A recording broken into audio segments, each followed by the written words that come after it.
Bab 9 dari Your Money or Your Life berfokus pada langkah terakhir dalam perjalanan menuju kebebasan finansial, menerapkan semua prinsip yang telah dipelajari dan memutuskan untuk bertindak sekarang. Bab ini mendorong pembaca untuk berhenti menunda-nunda dan mulai menjalankan perubahan nyata dalam hidup mereka. Apa yang dibahas di bab ini? Bab ini membahas bagaimana seringkali kita tahu apa yang harus dilakukan untuk mencapai tujuan finansial, tetapi menunda tindakan karena berbagai alasan, seperti takut gagal, malas, atau merasa tidak cukup siap. Buku ini menekankan bahwa kebebasan finansial hanya akan tercapai jika kamu berkomitmen untuk bertindak. Langkah-langkah untuk bertindak sekarang. 1. Refleksi diri, apa yang menghalangimu? Identifikasi hambatan yang membuatmu tidak mulai menerapkan langkah-langkah menuju kebebasan finansial. Hambatan ini bisa berupa kebiasaan boros, kurangnya informasi, atau ketakutan akan perubahan gaya hidup. 2. Rencana aksi sederhana. Ubah tujuan besarmu menjadi langkah-langkah kecil yang dapat dicapai setiap hari atau setiap minggu. Contoh, jika ingin mengurangi pengeluaran, mulailah dengan memotong langganan yang tidak terpakai. 3. Bab ini mengingatkan pentingnya mencatat kemajuan, baik dari sisi pengeluaran yang menurun maupun pendapatan pasif yang meningkat. Grafik dan catatan keuangan yang telah dibuat di bab-bab sebelumnya harus menjadi panduan untuk terus maju. 4. Cari dukungan atau komunitas. Berada di lingkungan yang mendukung perjalanan finansialmu sangat penting. Temukan komunitas dengan tujuan serupa untuk berbagi pengalaman dan motivasi. 5. Komitmen pada hidup yang sesuai nilai pribadi. Bab ini menekankan pentingnya menyelaraskan pengeluaranmu dengan nilai-nilai dan tujuan hidupmu. Fokuskan uang dan waktumu pada hal-hal yang benar-benar membawa kebahagiaan dan makna. Mengatasi ketakutan untuk memulai. 1. Ketakutan akan gagal. Ingat bahwa kesalahan adalah bagian dari proses belajar. Lakukan langkah kecil terlebih dahulu untuk membangun kepercayaan diri. 2. Takut kehilangan gaya hidup lama, fokus pada manfaat jangka panjang kebebasan finansial, seperti ketenangan pikiran dan lebih banyak waktu untuk hal yang bermakna. 3. Rasa malas atau tidak termotivasi. Buku ini mendorong pembaca untuk mengingat alasan utama mereka ingin bebas finansial, sehingga motivasi tetap terjaga. Pesan utama bab 9. Lakukan sekarang atau tidak pernah. Kebebasan finansial tidak akan terjadi tanpa tindakan. Mulailah dengan langkah kecil hari ini, apapun situasimu saat ini. 2. Rencana tanpa aksi tidak akan berarti. Semua strategi yang telah kamu pelajari di bab sebelumnya hanya akan berguna jika kamu benar-benar menerapkannya.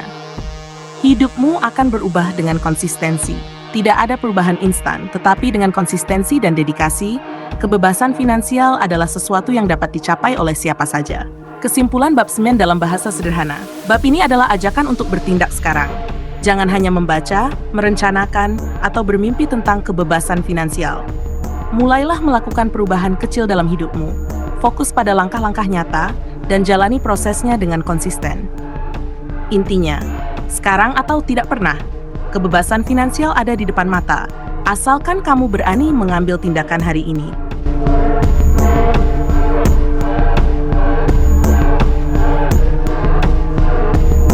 Penjelasan bab 10, For Love or Money. Bab 10 membahas hubungan antara uang dan kebahagiaan, serta bagaimana uang dapat digunakan sebagai alat untuk menciptakan kehidupan yang lebih bermakna dan penuh cinta. Bab ini menyoroti bahwa kebebasan finansial bukan hanya soal memiliki cukup uang, tetapi juga tentang menjalani hidup yang sesuai dengan nilai-nilai dan tujuan pribadi. Apa yang dibahas di bab ini?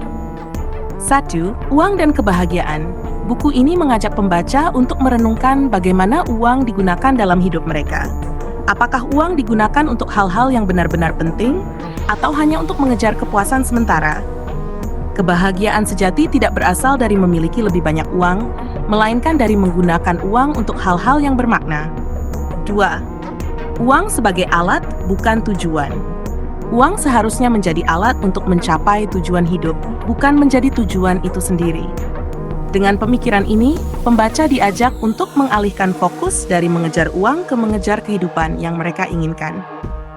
3. Keseimbangan antara cinta dan uang. Bab ini juga membahas bagaimana hubungan personal, seperti keluarga dan persahabatan, seringkali lebih penting daripada uang.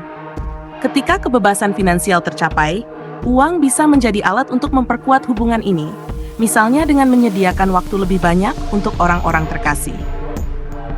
Langkah-langkah untuk menggunakan uang dengan bijak. 2. Identifikasi apa yang benar-benar membawa kebahagiaan. Luangkan waktu untuk merenungkan apa yang benar-benar penting dalam hidupmu. Apakah itu keluarga, pendidikan, pengalaman, atau membantu orang lain? Gunakan uangmu untuk mendukung hal-hal tersebut.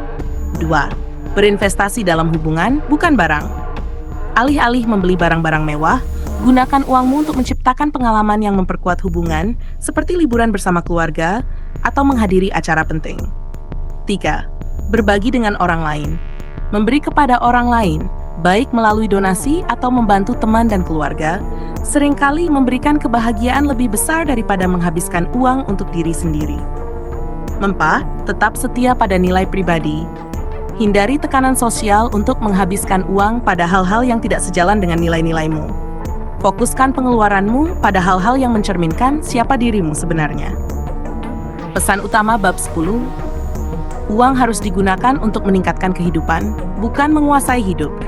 Uang hanyalah alat. Menggunakannya dengan bijak berarti memastikan uang mendukung tujuan hidupmu, bukan mendikte setiap keputusanmu. 2. Hubungan lebih berharga daripada harta. Tidak ada jumlah uang yang bisa menggantikan hubungan yang sehat dan bermakna. Prioritaskan cinta, persahabatan, dan komunitas. Kebahagiaan datang dari memberi.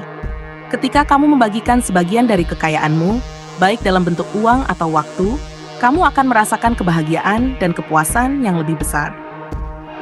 Kesimpulan bab 10 dalam bahasa sederhana. Bab ini mengajarkan bahwa uang bukanlah tujuan akhir, tetapi alat untuk menciptakan kehidupan yang penuh kebahagiaan, cinta, dan makna. Gunakan uang untuk hal-hal yang benar-benar penting, seperti hubungan, pengalaman, dan kontribusi pada orang lain, agar hidupmu lebih bermakna. Intinya, uang dapat mendukung kehidupan yang bahagia dan penuh cinta jika kamu menggunakannya untuk hal-hal yang benar-benar berharga. Penjelasan bab 11, The Practice Makes You Free. Bab terakhir dari buku Your Money or Your Life membahas pentingnya konsistensi dalam menjalankan semua prinsip yang telah dipelajari dari bab-bab sebelumnya. Kebebasan finansial bukanlah sesuatu yang dicapai dalam semalam. Ini adalah hasil dari praktik yang berkelanjutan dan disiplin. Apa yang dibahas di bab ini? 1. Konsistensi adalah kunci. Semua langkah yang telah kamu pelajari, mencatat pengeluaran, mengevaluasi hubungan dengan uang, mencapai crossover point, hanya akan berhasil jika kamu melakukannya secara teratur dan konsisten. Bab ini mengajak pembaca untuk melihat kebebasan finansial sebagai perjalanan seumur hidup yang membutuhkan praktik rutin. 2. Ubah prinsip menjadi kebiasaan. Kebiasaan kecil seperti mencatat pengeluaran harian, mengevaluasi nilai uang setiap bulan, dan memantau pertumbuhan pendapatan pasif akan membawa perubahan besar dalam jangka panjang. Ketika ini menjadi kebiasaan, kamu tidak akan merasa terbebani oleh prosesnya. 3. Nikmati perjalanan menuju kebebasan finansial. Kebebasan finansial bukan hanya tentang mencapai angka tertentu di rekening bank, tetapi juga tentang bagaimana kamu menikmati setiap langkah dalam prosesnya. Fokus pada kemajuan, bukan kesempurnaan. Bahkan, langkah kecil sekalipun adalah kemajuan. Refleksi dan penyesuaian. Situasi hidup bisa berubah, misalnya perubahan pekerjaan, keluarga, atau pengeluaran tak terduga. Maka dari itu, buku ini mengingatkan untuk selalu menyesuaikan rencana keuangan kamu. Tetap fleksibel, tetapi jangan keluar dari jalur tujuan besarmu. 5. Kebebasan sejati. Uang tidak lagi menguasai hidupmu. Pada akhirnya, konsistensi dalam mempraktikkan prinsip-prinsip ini akan membawamu ke titik di mana uang tidak lagi menjadi sumber stres. Kamu akan merasa tenang dan bebas karena sudah memiliki kendali penuh atas keuanganmu. Pesan utama bab 11. 1. Jadikan kebiasaan finansial sebagai gaya hidup. Disiplin dalam menerapkan langkah-langkah kecil setiap hari akan membentuk kebiasaan yang kuat dan mengubah hidupmu. 2. Terus pantau dan sesuaikan rencana. Jangan berhenti setelah mencapai kebebasan finansial. Ulangi prosesnya, pantau hasilnya, dan sesuaikan jika perlu. 3. Hargai proses dan rayakan kemajuan. Kebebasan finansial adalah perjalanan panjang. Nikmati setiap tahap dan rayakan pencapaian kecilmu.